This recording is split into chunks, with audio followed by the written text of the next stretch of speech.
4 ఏళ్ళు నడుచుద్దేమో. లేదా ఇంకో 5, 10 ఏళ్ళు నడుస్తదేమో.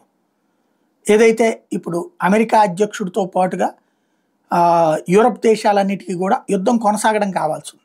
ఎందుకంటే వాళ్ళ దేశాలకు సంబంధించినటువంటి ఆయుధ ఫ్యాక్టరీలకి ఇప్పుడు మంచి గిరాకీ నడుస్తుంది. మళ్ళీ ఉక్రెయిన్‌కి ఆయుధాలు అందజేస్తారు కొన్ని. ఉక్రెయిన్ 100 చావు దెబ్బలు తింటది. ఆ తర్వాత ఒక దెబ్బ కొడతది. మేము గెలిచేసామని ప్రకటించుకుంటది. అదే సమయంలో వాళ్ళ భూమిని వాళ్ళు వెనక్కి తీసుకోలేరు. అంటే ఓడి గెలిచామని సంతోషపడతారు.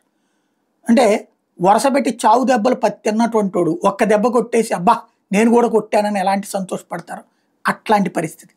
ఇటు పక్కన రష్యా చూస్తే ఆ చిన్న దెబ్బని తట్టుకోదు, మళ్ళీ వాయించి వదిలిపెడుతుంది, సర్వనాశనం చేసి వదిలిపెడుతుంది.